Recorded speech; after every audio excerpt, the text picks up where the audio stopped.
My son forgot to end our call after planning Thanksgiving. Through the phone, I heard him say, "They don't suspect a thing." His wife replied, "Rich old people are always the easiest to kidnap." I called a private investigator that hour. Where are you watching from today? Drop your location in the comments below and hit that like and subscribe button. You know, after 35 years of raising David, you'd think I'd learned to hang up the phone properly.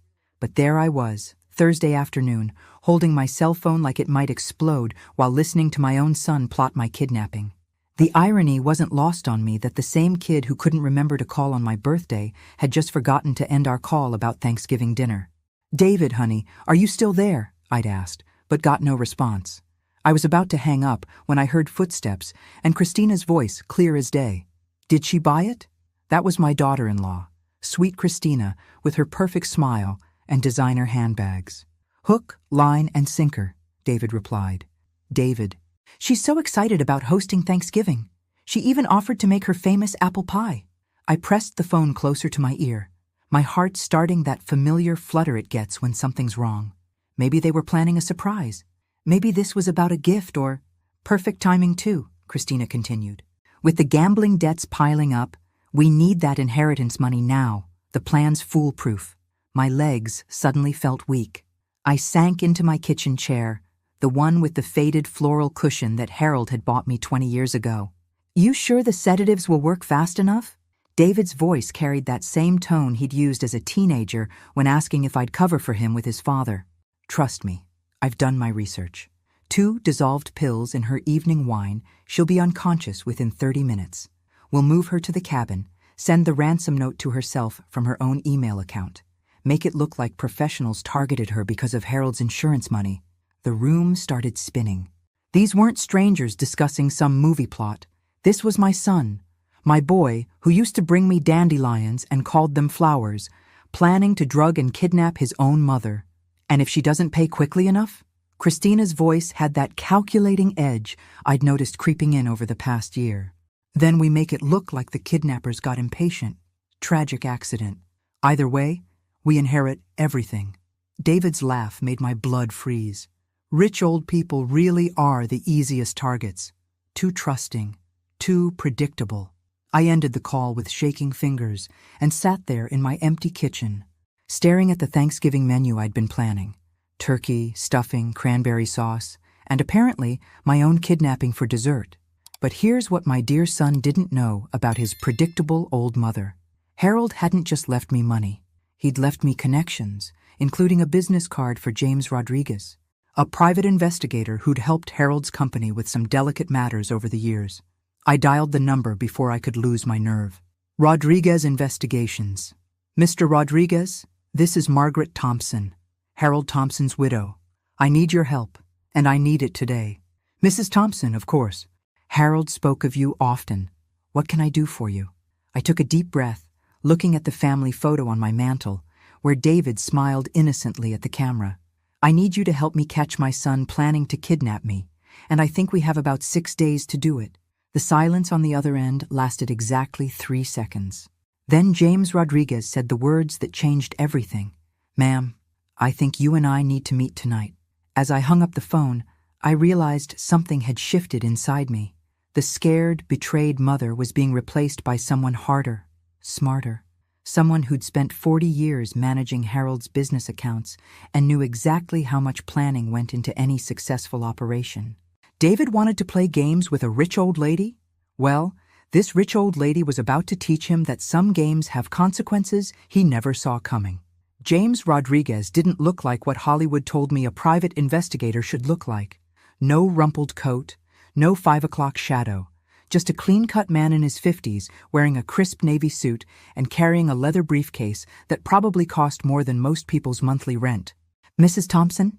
He stood as I entered the coffee shop near downtown, extending a firm handshake. "I'm sorry for your loss. Harold was a good man." "Thank you." I slid into the booth across from him, grateful for the corner location he'd chosen. Privacy was going to be essential. "I suppose this is an unusual situation. In 30 years of investigations, I've learned that family cases are never usual." He opened his briefcase and pulled out a digital recorder. "Do you mind if we record this? It helps me keep facts straight." I nodded, and he pressed a small button. November 15th, 2025. Initial consultation with Margaret Thompson. Mrs. Thompson, can you tell me exactly what you heard? I recounted the entire conversation, watching his expression shift from professional interest to genuine concern.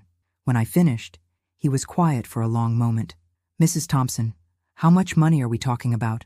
Harold left me $2.8 million, plus the house and his investment portfolio. David knows about the inheritance, but I don't think he realizes the full amount. James made notes on a legal pad. And the gambling debts David mentioned? I had no idea he gambled, but it explains why he's been asking for loans lately. Small amounts, a few hundred here and there. He said it was for car repairs, house maintenance. I felt foolish admitting it. I gave him money because he's my son. When is this Thanksgiving dinner supposed to happen? Thursday, November 23rd, at my house. They usually arrive around 4 o'clock. James consulted his calendar. That gives us 8 days, plenty of time. He looked up, his dark eyes serious. Mrs. Thompson, I have to ask, are you certain you want to do this? Once we start recording evidence, there's no going back. Your relationship with your son will never be the same. I thought about David's laugh when he discussed making my kidnapping look like a tragic accident. Mr. Rodriguez, I buried my husband 3 years ago. I've been lonely, sure, but I never felt truly alone until today. My relationship with my son ended the moment he decided I was worth more dead than alive. He nodded slowly. All right then, here's what we're going to do. First, I'll run background checks on both David and Christina. Financial records, phone records if possible, any criminal history. Second, I'll install surveillance equipment in your house, hidden cameras and audio recording devices. Is that legal? It's your house. Mrs. Thompson, you can record anything that happens in your own home. He made another note. Third, we'll document everything they do between now and Thanksgiving. Every visit, every phone call, every suspicious behavior. The magnitude of what we were planning hit me. What if they suspect something? Then we adapt. But Mrs. Thompson, you have one huge advantage here. What's that? James Rodriguez smiled, and for the first time since answering David's call, I felt something other than fear. They think you're just a helpless old lady. They have no idea they're dealing with Harold Thompson's widow. He was right about that. Harold had built his business by being 2 steps ahead of his competitors. Apparently, he'd married a woman cut from the same cloth. When do we start? I asked. Tonight. I'll install the basic equipment after dark. Tomorrow morning you call David and Christina. Act normal, excited about Thanksgiving. Can you do that? I thought about 40 years of corporate dinners where I'd smiled and made small talk with people Harold couldn't stand. Mr. Rodriguez, I perfected the art of acting normal decades ago. One more thing, Mrs. Thompson. From this moment forward, you can't tell anyone about our plan. Not friends, not neighbors, nobody. Can you handle being completely alone with this secret for the next 8 days? I looked around the coffee shop at couples sharing dessert and families laughing together. After Harold's death, I'd gotten used to being alone. But this was different. This was choosing to be alone while surrounded by people who wanted to hurt me. I've been handling things alone since Harold died, Mr. Rodriguez. I think I can manage 8 more days. As we left the coffee shop, James handed me a cell phone. This is a secure line. If anything feels wrong, anything at all, you call me immediately, day or night. Walking to my car, I realized that for the first time in 3 years, I had a purpose beyond just existing. David and Christina thought they were hunting a wealthy widow. They had no idea the widow was about to start hunting back. The next morning, I called David at exactly 9 o'clock, right after his first cup of coffee. After 35 years of being his mother, I knew his schedule better than he did. Hey, Mom. His voice was cheerful, the same tone he'd used yesterday when planning my kidnapping. What's up? I just wanted to confirm Thursday's menu, honey. Are you still bringing the wine? Of course. Christina picked out something special. She said you'd love it. I bet she did. Probably something that would hide the taste of sedatives. That's wonderful, dear. Oh, and I was thinking, maybe you could come a little earlier? Say around 2 o'clock? We could spend some extra time together? There was a pause. 2 o'clock? That's pretty early, Mom. I thought we agreed on 4. I know. Sweetie, but I've been feeling a bit lonely lately. It would mean so much to me. I put just enough waver in my voice to sound pathetic without being suspicious. Unless you have other plans. No, no plans. 2 o'clock is fine. Christina will love the extra time to catch up with you. I'm sure she would. 2 extra hours to drug me probably sounded like a gift. After hanging up, I reviewed the notes James had given me. Act normal, but gather intelligence.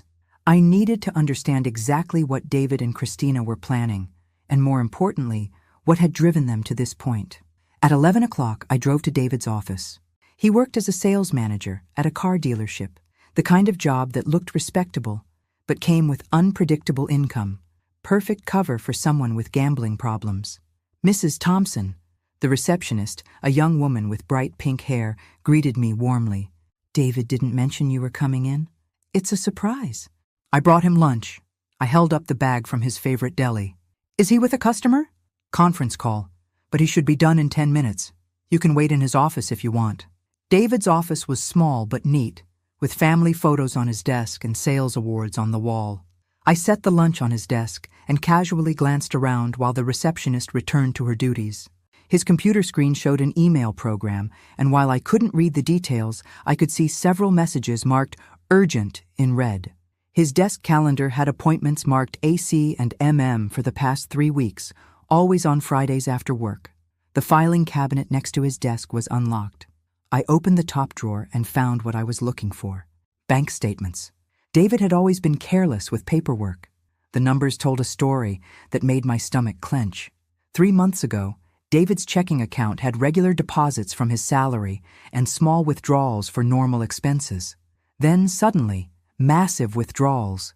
$5,000, $8,000, $12,000.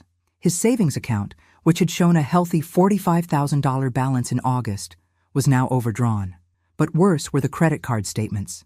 David owed $67,000 across 6 different cards, with most of the charges at places called Riverside Gaming and Lucky Strike Casino. Mom? I spun around, my heart hammering. David stood in the doorway, his expression shifting from surprise to suspicion. I brought you lunch, honey. I gestured to the bag on his desk, hoping my voice sounded steadier than I felt. You were looking through my filing cabinet. It wasn't a question. I was looking for a pen to leave you a note. The drawer was already open. The lie came smoothly, a skill I'd learned during Harold's business dealings. I hope you don't mind the intrusion. David's shoulders relaxed slightly. Sorry, I'm just stressed about work. Big sale falling through. He moved to his desk and closed the filing cabinet. Thanks for lunch, but I have another call in 5 minutes. Of course, sweetheart. I'll let you get back to work. I kissed his cheek, the same way I had when he was 8 years old and scraped his knee. See you Thursday. Driving home, I called James Rodriguez using the secure phone. What did you find? David's in debt for at least $67,000. Probably more. Gambling debts to what look like professional operations. The kind of people who don't accept late payments gracefully. That explains the timeline pressure. Those organizations don't give extensions. James, what if this isn't just about greed? What if David's in real danger from these people? There was a pause. Mrs. Thompson, does that change your feelings about what he's planning to do to you? I thought about David's laugh when discussing my tragic accident. No, I suppose it doesn't. Desperation might explain his actions, but it doesn't excuse them. Good, because we found something else today. Christina's background check came back with some interesting information. What kind of information? The kind that suggests she's done this before. I'm sending a file to your email address now. Mrs. Thompson, I think you need to understand exactly who your daughter-in-law really is. As I pulled into my driveway, I realized that David might not be the mastermind I'd assumed. And if Christina had experience with this kind of operation, that changed everything about our plan. Some predators hunt alone. Others hunt in packs. I was beginning to suspect my family fell into the latter category. Christina Michelle Thompson, Christina, née Richardson, had been married twice before David. Her first husband, Robert Chen, died in a home invasion robbery in Phoenix 6 months after their wedding. Her second husband, Marcus Williams, died in a car accident in Denver 8 months after their marriage. Both men had substantial life insurance policies. Both deaths were investigated and ruled accidental. I stared at James Rodriguez's report, sitting in my kitchen with a cup of coffee that had gone cold an hour ago. The documentation was thorough. Newspaper clippings, police reports, insurance payouts totaling $1.2 million across both marriages. 2 dead husbands in 5 years, James had said when he called. Either she's the unluckiest woman in America, or she's the most dangerous. The photographs in the file showed a younger Christina, but her smile was the same. Beautiful, charming, and somehow predatory. Even in her wedding photos, her eyes held a calculating coldness that made my skin crawl. My phone buzzed with a text message from her. "Hi, Margaret. So excited for Thursday. David and I have such a wonderful surprise planned for you. XOXO." I stared at the message, my hands trembling slightly. This woman had potentially killed 2 men for insurance money, and now she was planning to kidnap me for my inheritance. David might be desperate and stupid, but Christina was something far more dangerous. A professional. The secure phone rang. James Rodriguez. "Mrs. Thompson, we have a problem. I've been monitoring your home phone line, and there's been unusual activity." "What kind of activity?" "Someone's been calling your number and hanging up when the answering machine picks up. 3 times yesterday, 4 times this morning. Always from untraceable numbers." My blood ran cold. "They're checking to see if I'm home." "That's my assessment. Mrs. Thompson, I think they might be planning to move before Thursday. You need to leave your house tonight." "Leave? Where would I go?" "Hotel, friend's house, anywhere that's not your normal routine. Just for a few days while we finish gathering evidence." I looked around my kitchen, at the photos on my refrigerator and the ceramic rooster collection Harold had bought me over the years. This was my home. I wasn't going to run from my own son and his murderous wife. "No, Mr. Rodriguez. If they want to play games in my house, we'll play games in my house, but we'll play by my rules." "Mrs. Thompson, with respect, you're dealing with people who may have killed before. Then it's time they learned what happens when you threaten someone who survived 40 years of corporate boardroom warfare." I surprised myself with the steel in my voice. "What's our surveillance status?" James sighed. "Cameras and audio equipment are fully installed. We have complete coverage of your main floor, kitchen, and living room. But Mrs. Thompson, if they decide to escalate, let them escalate. How fast can you get here if I need backup? 15 minutes? Maybe less. And local police response time? 8 to 10 minutes if you call 911. I did some mental calculations. "James, I want to modify our plan. Instead of waiting until Thursday, I want to force their hand sooner." "How?" "I'm going to call David right now and tell him I've been feeling dizzy and confused. That I'm worried about my health. I'll suggest moving Thanksgiving dinner to tomorrow night instead." "That's extremely dangerous, Mrs. Thompson." "It's strategic. Right now they have 8 days to refine their plan and possibly discover our surveillance. If I force them to move quickly, they'll make mistakes." There was a long pause. "What if they decide it's easier to just kill you immediately rather than kidnap you?" I thought about Christina's text message, so cheerful and loving while planning my destruction. "Mr. Rodriguez, they need me alive long enough to access my accounts and make the inheritance transfer look legitimate. They can't just murder me and hope for the best. Mrs. Thompson, you're taking an enormous risk. I'm a 70-year-old widow with no close friends and a son who wants me dead. Every day I'm alive is an enormous risk." I looked at Harold's photograph on the mantel. "At least this way, I get to choose how the story ends." After hanging up, I called David's number. He answered on the second ring. "Hi, honey, I hope I'm not interrupting anything important." "Not at all, Mom. What's going on?" "I've been having some dizzy spells lately, and I'm concerned about cooking a big meal on Thursday. Would it be possible to move Thanksgiving to tomorrow night instead? Just a simple dinner, nothing fancy." The silence stretched long enough that I wondered if he'd hung up. "Tomorrow night? That's pretty sudden, Mom." "I know, sweetheart, but I'd hate to ruin Thanksgiving by collapsing in the kitchen. And frankly, I'm tired of waiting. I've been so looking forward to spending time with you both. Let me talk to Christina and call you back." "Okay? Of course. Love you, honey." "Love you too, Mom." After hanging up, I realized my hands weren't shaking anymore.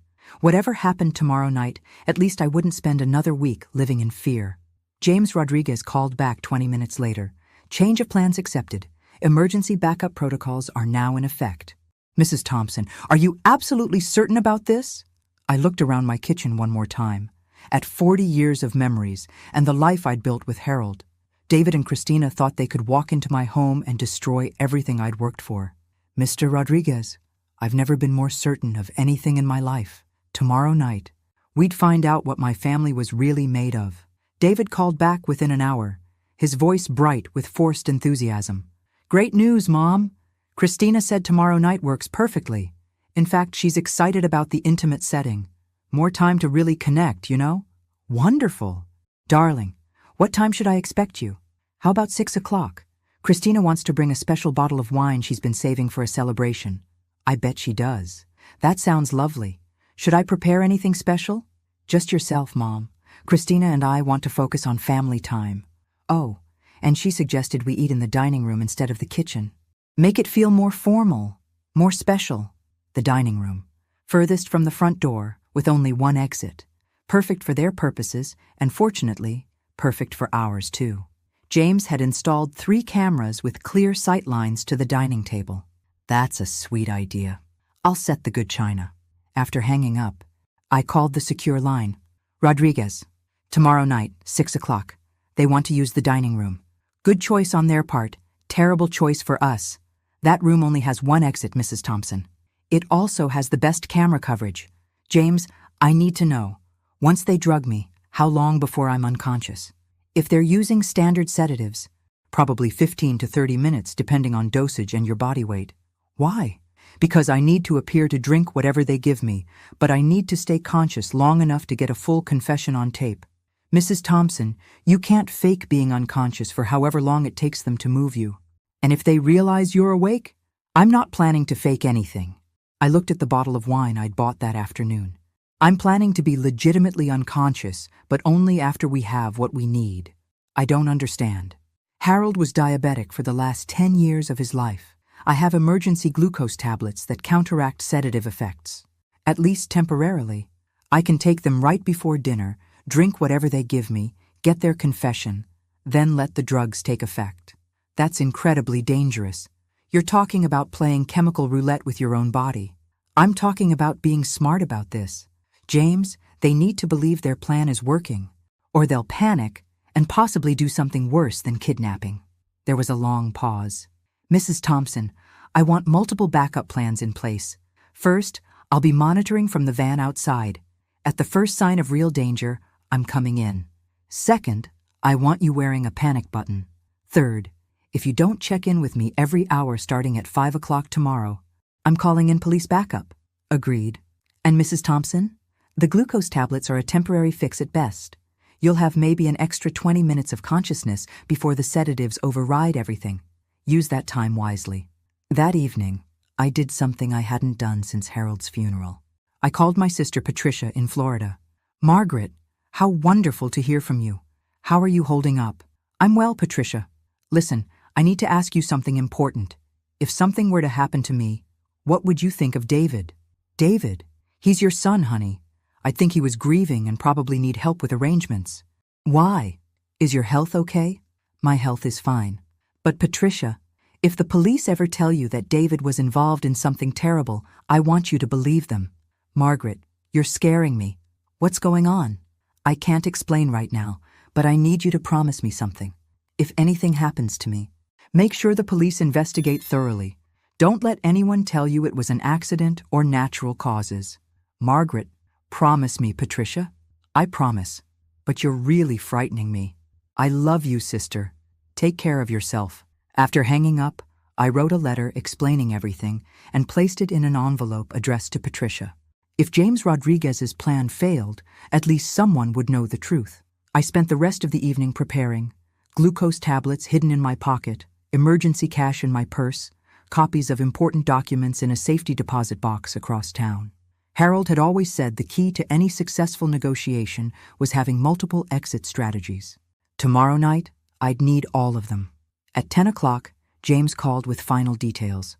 Mrs. Thompson, we've identified a third person who might be involved. What third person? Christina's brother, Marcus Richardson. He lives about an hour north of town, owns property that would be perfect for holding someone against their will. Phone records show he's been in regular contact with both David and Christina over the past 2 weeks. A brother. The family reunion was getting bigger. James, how many people are we potentially dealing with? Could be as many as 3, possibly more. Mrs. Thompson, this changes the risk assessment significantly. I really think we should bring in law enforcement now. With what evidence? We have suspicions and surveillance footage of family dinner conversations. That's not enough for arrests. It might be enough for protection. I looked around my kitchen, imagining police officers stationed throughout my house, turning my home into a crime scene before any crime had been committed. 24 more hours, James. If we can get them on tape planning or attempting the kidnapping, we'll have enough evidence to put them away for years. But if we move too soon, they'll just disappear and try again later. Mrs. Thompson, you're betting your life on this plan. No, Mr. Rodriguez. I'm betting my life on the assumption that my son still has enough conscience left to hesitate when it matters. And if I'm wrong about that, I looked at Harold's photograph one more time. Then at least I'll go down fighting. I woke up at 5:30 Wednesday morning with that peculiar clarity that comes from knowing your life might end in 15 hours. Everything looked sharper. The way morning light filtered through my bedroom curtains, the sound of birds arguing over the feeder outside my window, the faint smell of Harold's cologne that still lingered in our closet after 3 years. James had called at midnight to report unusual activity. Someone had driven past my house 4 times between 10 and 11 p.m., slowing down each time, but never stopping. Reconnaissance, he'd explained. They're checking your normal routine, looking for signs that anything's changed. I'd maintained that routine religiously. Lights off by 10:30, morning newspaper retrieved at 6:15, coffee maker programmed for 6 a.m. If David and Christina were watching, they'd see exactly what they expected. A predictable old woman following the same patterns she'd maintained for years. The irony wasn't lost on me. At 8 o'clock, I called David to confirm dinner plans, partly to maintain the pretense and partly because I needed to hear his voice one more time. Some part of me still hoped I'd detect reluctance, fear, anything that suggested my son had doubts about what he was planning. Morning, Mom. Ready for our special dinner? I'm so excited, honey. It's been too long since we've had real family time. Christina's been cooking all morning. She wants everything to be perfect. His voice carried genuine warmth, the same tone he'd used as a child when describing Christmas morning. She really loves you, Mom. I hope you know that. The casual way he lied about Christina's feelings while planning my kidnapping was somehow more chilling than outright threats would have been. I love her too, David. She's been a wonderful addition to our family. She's excited about tonight.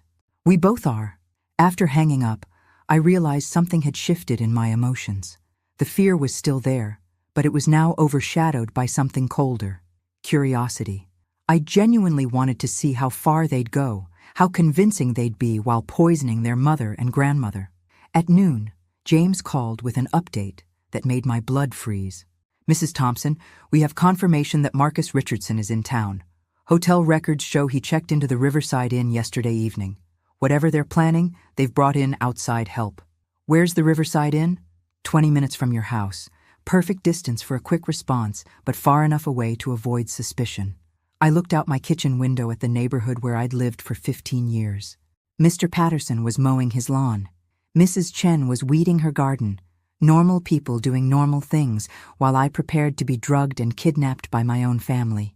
James, I want to change one part of our plan. Mrs. Thompson, please tell me you're not having second thoughts about backup. No, it's about the evidence. I want to ask them directly about their financial situation, their debts. If we can get them to admit to gambling problems or pressure from creditors, it establishes motive. That's risky. Direct questions might make them suspicious. Not if I frame it as motherly concern. David's always been careless about money. It would be natural for me to worry. There was a pause. Mrs. Thompson, may I ask you something personal? Of course. Do you think there's any chance David might change his mind at the last minute? Any possibility he'll realize he can't go through with this? I considered the question seriously. Mr. Rodriguez, 3 months ago, I would have said absolutely. David was a good boy, troubled sometimes, but fundamentally decent. But the man who laughed about making my kidnapping look like a tragic accident? I don't know who that person is. People can surprise you, even in extreme circumstances. That's what I'm counting on. The question is whether they'll surprise me in a good way or a bad way. At 4 o'clock, I began final preparations. I set the dining room table with my best china, the pattern Harold had bought for our 20th anniversary. I arranged flowers in the centerpiece, opened a bottle of wine to let it breathe, and put a roast in the oven that would be perfectly ready by 7 o'clock.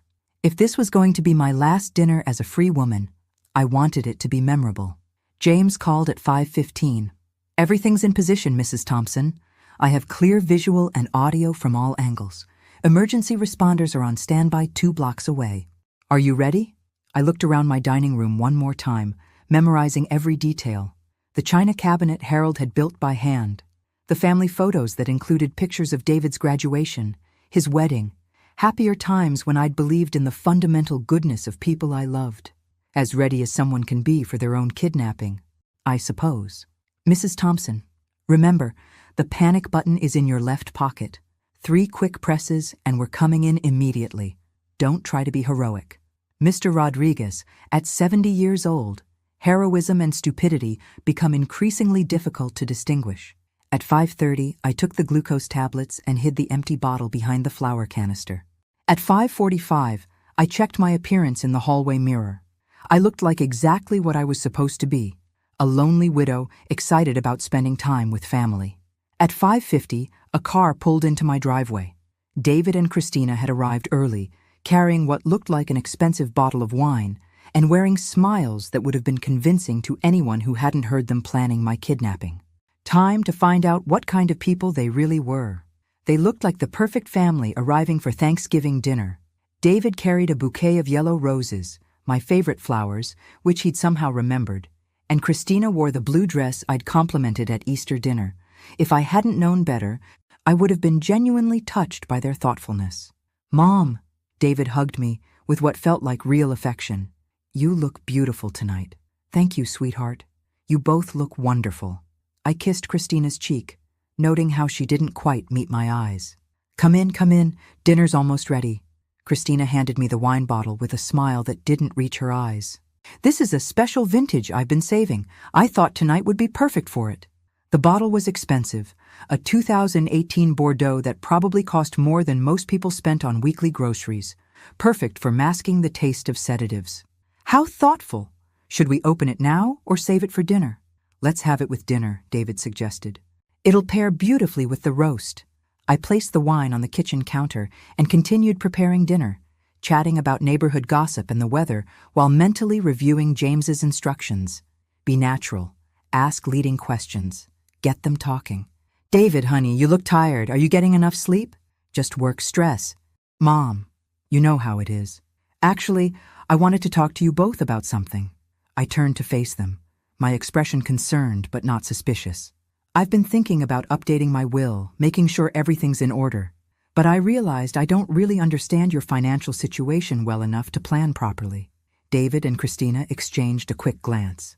"What do you mean, Mom?" "Well, if something happened to me tomorrow, would you be able to handle the inheritance responsibly? Are there any debts or obligations I should know about?" The silence lasted exactly 4 seconds. Then Christina laughed lightly. "Margaret, you're not going anywhere for years, but we're doing fine financially." "I'm glad to hear that. I worry sometimes, especially with your job being commission-based, David. Income fluctuations can be challenging." David's jaw tightened almost imperceptibly. "We manage just fine, Mom." "Of course you do. I didn't mean to imply otherwise." I softened my tone, playing the apologetic mother. "It's just that Harold always said financial planning required complete honesty. If there were any gambling debts or credit card problems..." "Gambling debts?" David's voice rose slightly. "Why would you think I have gambling problems?" "Oh, sweetheart, I don't. It was just an example. Harold used to say that was the most common problem successful men faced." I watched his face carefully. "I only mentioned it because you've seemed stressed lately." Christina placed a hand on David's arm. "Honey, your mother's just being careful. That's smart estate planning." "You're right. Sorry." "Mom? I guess I am more stressed than I realized." We moved to the dining room as the oven timer announced dinner was ready. I served the roast, grateful that my hands weren't shaking, while David opened the wine. The cork came out with a soft pop, and he poured 3 generous glasses. "A toast," Christina suggested, raising her glass. "To family and to the love that binds us together." "To family," I agreed, lifting my own glass. The wine was excellent, smooth and full-bodied, with just a slight bitter aftertaste that could have been tannins or could have been something else entirely. I sipped it slowly, monitoring my body for any unusual sensations while maintaining casual conversation. "This roast is delicious, Mom," David said. "Nobody cooks like you do." "Thank you, honey. It's your grandmother's recipe. I thought you might want to take the leftovers home." "That would be wonderful." Christina refilled my wine glass without being asked. "You know, Margaret, David and I have been talking about how grateful we are for everything you've done for us over the years." "Oh, nonsense. That's what family does." "No, really." David leaned forward, his expression earnest. "The help with the house payments, the emergency loans, all of it. We don't think we've ever properly thanked you." I felt a slight dizziness, though whether from emotion or chemistry was unclear. "David, you're my son. Your happiness is all the thanks I need. Even so, we want you to know how much we appreciate your generosity." Christina's voice was warm, almost loving. Not all mothers would be so understanding about their adult children's financial challenges. Financial challenges. So we were acknowledging problems now. "Has it been very difficult?" I asked gently. "The financial pressure, I mean." David and Christina exchanged another look. "Well, since you brought it up," David began, "we have been dealing with some unexpected expenses lately." "What kind of expenses?" "Medical bills," Christina said smoothly. David had some tests done, and insurance didn't cover everything. The lie came so easily, I almost admired her skill. "I'm sorry to hear that. Is everything all right health-wise?" "Everything's fine now," David assured me, "but the bills were substantial. We've been trying to handle it ourselves." But it's been challenging," Christina finished. "We didn't want to worry you." I felt the dizziness increasing and realized the glucose tablets were losing their effectiveness. Whatever they'd given me was stronger than standard sedatives. I needed to accelerate the conversation. "How substantial are we talking about?" David hesitated. "About $60,000. Close to the truth, just a different reason." "Oh my goodness, that's a significant amount." "We've been exploring options," Christina said, "but traditional loans are difficult with David's commission-based income. Have you considered asking me for help? I hate to think of you struggling when I have the resources to assist. We couldn't ask you to take on that burden." "Mom, it wouldn't be a burden, sweetheart. It would be a gift." I watched their faces carefully. "I could write you a check tonight if it would help." The offer hung in the air between us. David looked genuinely tempted, but Christina's expression remained calculating. "That's incredibly generous, Margaret, but we couldn't accept such a large gift." "Why not? I'm planning to leave you everything anyway. What difference does the timing make?" "It makes a difference to us," David said firmly. "We want to handle this ourselves." The room was starting to spin gently, like being on a slow carousel. I gripped the edge of the table and smiled. "Well, the offer stands, if you change your minds." "Actually," Christina said, refilling my wine glass for the third time, "there is something we wanted to discuss with you tonight." "Oh? What's that?" She looked at David, who nodded encouragingly. "We've been thinking about your living situation." "Margaret, this house is so big for one person, and you're here all alone." "Here we go. I've been perfectly fine on my own, dear." "Of course you have. But David and I worry about you. What if you fell and no one was around? What if there was a medical emergency?" The concern in her voice was masterful, warm and loving, while laying the groundwork for exactly what she was planning to do. "I suppose those are valid concerns." My words were starting to slur slightly. "What are you suggesting?" "We think you should consider moving to a nice assisted living facility," David said. "Somewhere with medical staff on site. Social activities, people your own age. You want me to sell the house?" "Not immediately," Christina assured me. "We could help manage the property while you transition to your new living arrangement." They wanted power of attorney. They wanted control of my assets while I was conveniently housed somewhere that couldn't interfere with their plans. That's very thoughtful." I was having trouble focusing my eyes. "Could we discuss this another time? I'm feeling a bit tired suddenly." "Of course, Mom, but maybe you should lie down for a few minutes. Just rest your eyes." David was standing now, moving toward my chair, the concerned son helping his elderly mother. This was it. Showtime. "I think that's a good idea," I said, allowing my head to droop forward slightly.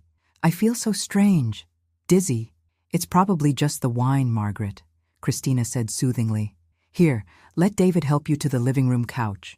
David's hands were on my arms, supporting my weight as I pretended to struggle with coordination. As he helped me stand, I pressed the panic button 3 times in quick succession. Maybe you should call 911, I mumbled, slurring my words dramatically. Something's wrong. Let's just get you comfortable first, David replied. You'll feel better after a short nap. As they guided me toward the living room, I heard Christina speaking quietly behind us. It's working faster than expected. We need to move quickly. James Rodriguez was about to have the evidence he needed. But first, I needed to survive the next few minutes. The living room felt like a stage set, with me playing the role of helpless victim while David and Christina performed concerned family members. I let my body go limp as they settled me onto the couch, my head lolling to one side with what I hoped was convincing unconsciousness. Is she out? Christina's voice was sharp, all pretense of loving daughter-in-law abandoned. Looks like it. David's fingers pressed against my wrist, checking my pulse. Heart rate's dropping. How much did you give her? Double dose. I didn't want to take any chances. Through barely opened eyelids, I watched Christina pace across my living room with the predatory grace of someone finally dropping their mask. We need to move fast. Marcus will be here with the van in 10 minutes. What about the note? Already typed on her computer. Sent from her email account to herself. Kidnappers demanding $2 million for her safe return. Christina pulled out her phone and showed David the screen. I scheduled it to send in 3 hours. By the time anyone sees it, we'll have her secured at the cabin. David stared down at me, his expression unreadable. She looks so peaceful. Don't go soft on me now, David. Remember what happens if we don't pay Marcus's people by Friday. I remember. His voice was tight. They made their expectations very clear. So Marcus wasn't just Christina's brother. He was connected to the people David owed money to. This was more than family greed. It was a coordinated operation. Check her pulse again, Christina instructed. We need her stable for transport, but unconscious for at least 6 hours. David's fingers pressed against my neck. Still strong. Whatever you gave her is working. Good. Help me get her jacket. It's November and we don't want her dying of hypothermia before we get the money. They were remarkably businesslike about kidnapping their own family member. David retrieved my coat from the hall closet while Christina gathered my purse and checked its contents. Credit cards, driver's license, house keys. Perfect. We'll use these to make the kidnapping look more authentic. She looked around the room. What about signs of struggle? I'll knock over some furniture after we load her in the van. Make it look like she fought back. Don't overdo it. She's 70 years old. Too much damage and it won't be believable. I heard a vehicle in my driveway and car doors slamming. Through the window, I caught a glimpse of a dark van and a tall man walking toward my front door. That's Marcus, Christina said, checking her watch. Right on time. The front door opened without a knock. Marcus Richardson looked exactly like what central casting would order for a criminal. Mid-40s, muscular build, cold eyes, and a face that had seen its share of violence. How's our patient? His voice carried a slight accent I couldn't place. Unconscious and stable, Christina reported. Everything's going according to plan. Good. My associates are getting impatient. They want their money by Friday, or David here gets to experience some creative debt collection methods. David visibly paled. They'll have their money. This plan is foolproof. It better be. Because if anything goes wrong, your mother won't be the only one disappearing. Marcus walked over to examine me, his fingers checking my pulse with practiced efficiency. How long will she stay under? 6 to 8 hours with the dosage I used. Perfect. That gives us time to get her secured and send the initial demands. Marcus looked around my living room appreciatively. Nice house. She's got good taste for an old lady. She has good investments too, Christina said. The inheritance is worth almost $3 million, not counting the house and Harold's business assets. Even better. Rich people always pay quickly when family's involved. Marcus checked his watch. Let's move. I want to be at the cabin before 9 o'clock. This was it. In about 30 seconds, they'd be carrying me out to that van, and once I was at Marcus's cabin, all the surveillance equipment in the world wouldn't help me. I needed James Rodriguez to move now. As if reading my thoughts, I heard the faint sound of vehicles outside, followed by car doors closing much more quietly than Marcus's arrival. Did you hear that? David asked, moving toward the window. Hear what? Cars. Multiple cars. Christina joined him at the window, peering through the curtains. I don't see anything. Something's wrong, David said, his voice tight with anxiety. This feels wrong. You're paranoid, Marcus said dismissively. It's probably neighbors coming home from work. But David was already moving toward the front door. I'm going to check. Don't be stupid, Christina hissed. If someone sees you. The front door burst open with a crash that shook the entire house. James Rodriguez stepped through, followed by 4 police officers in tactical gear, weapons drawn. Police! Everyone on the ground now! The living room exploded into chaos. Marcus lunged for the back door, while David and Christina stood frozen in shock. Christina was the first to recover, immediately switching back to concerned family member mode. Officers, thank God you're here. Something's wrong with Margaret. We think she's had a medical emergency. Save it, Mrs. Thompson, James Rodriguez said calmly. We have everything on tape. Marcus had reached the back door, but found it blocked by 2 more officers. He spun around, his hand moving toward something inside his jacket. I wouldn't, one of the tactical officers advised, unless you want to add assault on a police officer to your kidnapping charges. Marcus slowly raised his hands, his face a mask of cold fury.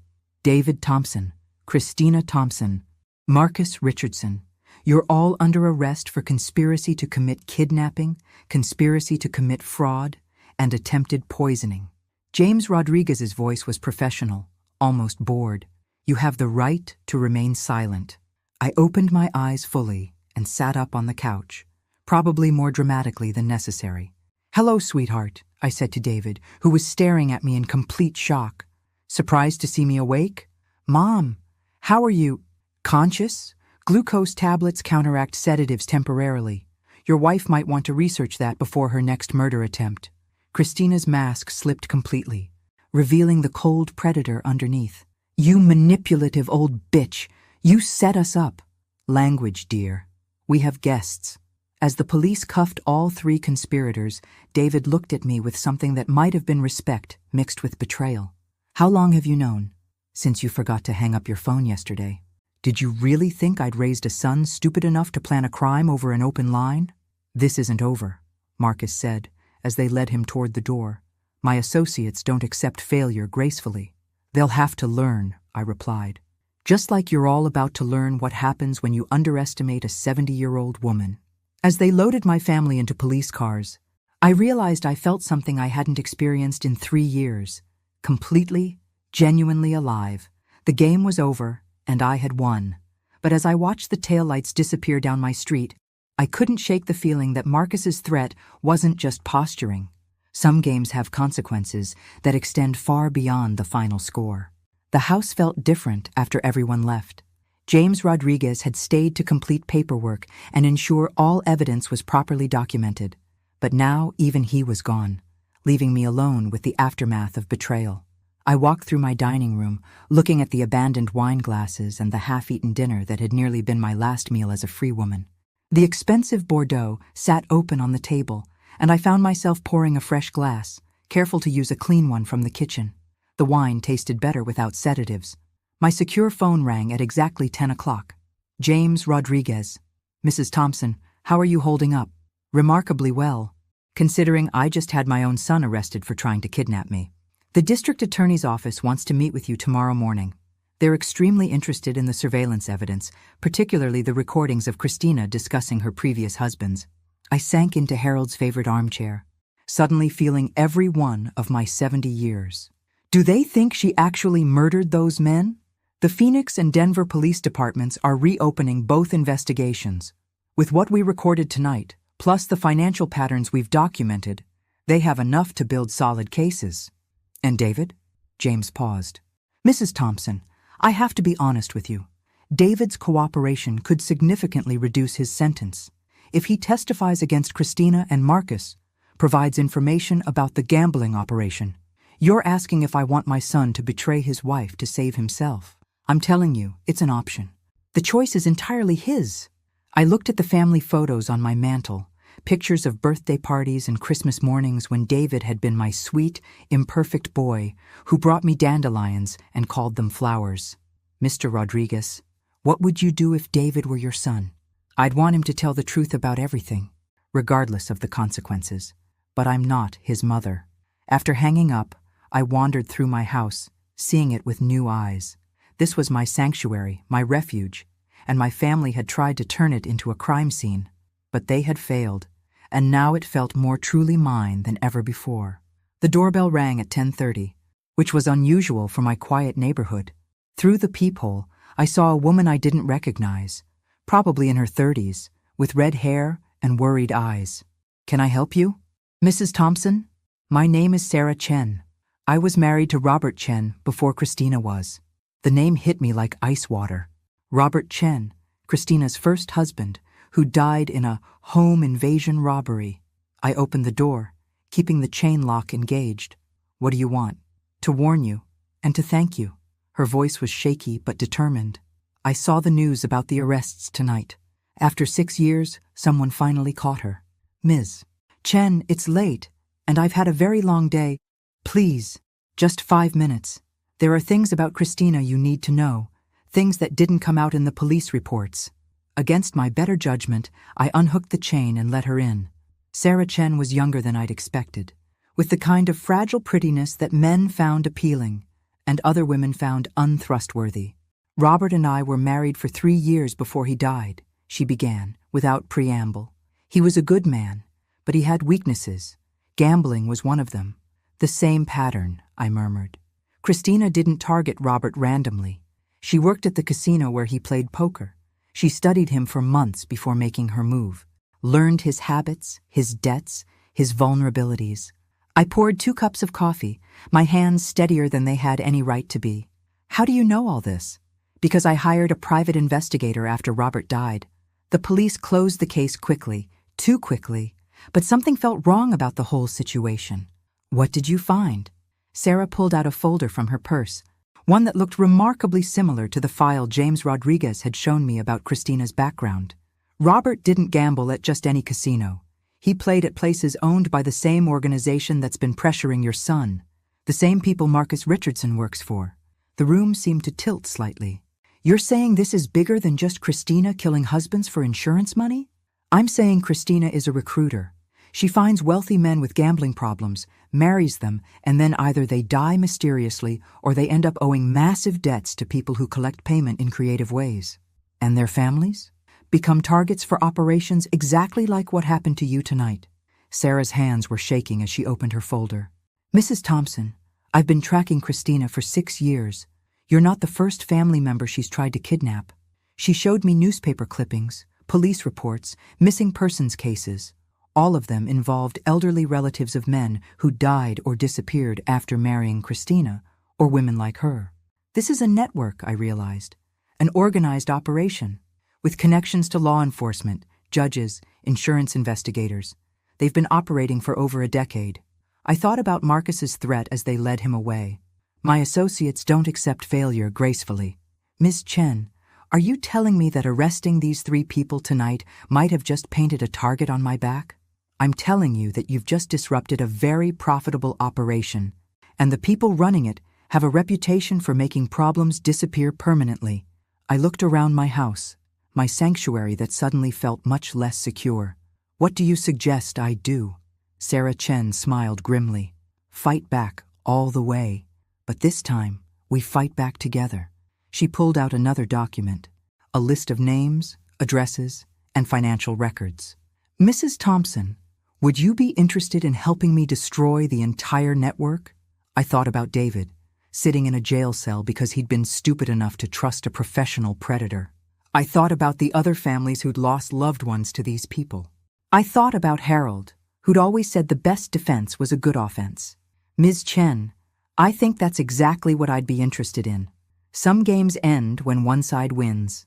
Others just begin a bigger game, and I was just getting started." 3 weeks later, I sat in a federal courthouse watching Marcus Richardson and 2 of his associates get sentenced to life in prison without the possibility of parole. Christina had already been sentenced to death for the murders of Robert Chen and Marcus Williams, plus conspiracy charges related to at least 6 other suspicious deaths. David got 12 years for his role in the kidnapping plot, but with cooperation credits for testifying against the entire network.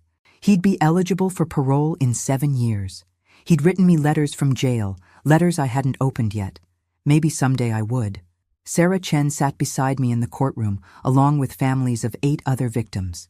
What had started as my personal revenge had evolved into the largest organized crime bust in the state's history. "Mrs. Thompson?"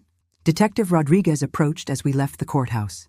"I wanted you to know that the FBI has officially closed the investigation into the Richardson organization. 23 arrests, 14 convictions so far, and they've recovered over $40 million in stolen assets. Will the families get their money back? Most of it. The federal restitution program will make sure everyone who lost money to these people gets compensated." I nodded, satisfied. Justice had been served, but more importantly, no other families would face what I'd faced that night in November. Sarah Chen and I had become unlikely friends during the investigation. She was smart, determined, and had a talent for financial research that rivaled Harold's business instincts. When she suggested we start a consulting firm helping families investigate suspicious deaths and financial fraud, it seemed like the natural next step. "Sarah," I said as we walked down the courthouse steps, "I've been thinking about our conversation last week. About the consulting firm? About the name. I think Second Chances Investigations sounds perfect." She grinned. "I like it. Very hopeful. Hope is what we're selling, isn't it? Hope that the truth will come out, that justice will prevail, that people can rebuild their lives after betrayal." 6 months later, I stood in the office space we'd rented in downtown, watching Sarah interview a potential client whose husband had died under suspicious circumstances. Our success rate was remarkable.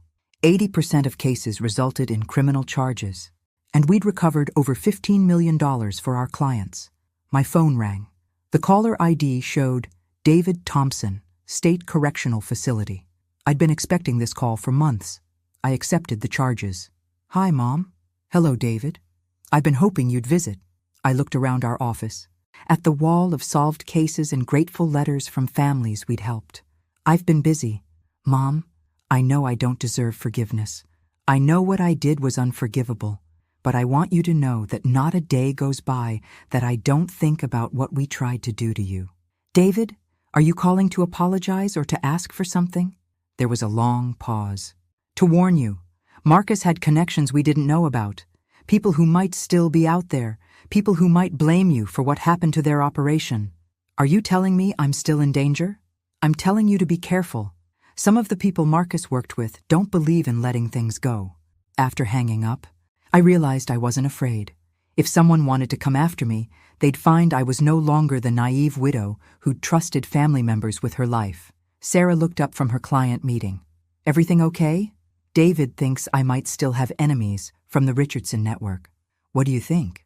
I looked at the security system we'd installed, the panic buttons hidden throughout the office, and the off-duty police officer who worked as our security consultant. "I think anyone who wants to threaten Margaret Thompson these days had better come prepared for a fight." Sarah laughed.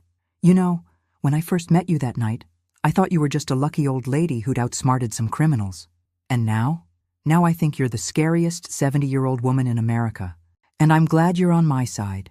That evening, I drove home to my house, which was now equipped with the kind of security system that would make Fort Knox jealous. I cooked dinner for one, watched the evening news, and went to bed at my usual time. But unlike the old Margaret Thompson, I slept with a loaded pistol in my nightstand drawer and a direct line to James Rodriguez programmed into my phone.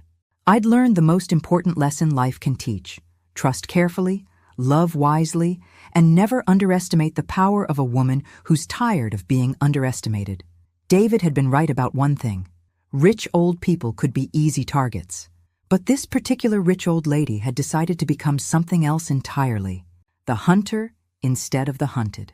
And if anyone wanted to test that theory, they were welcome to try. The game was always going on.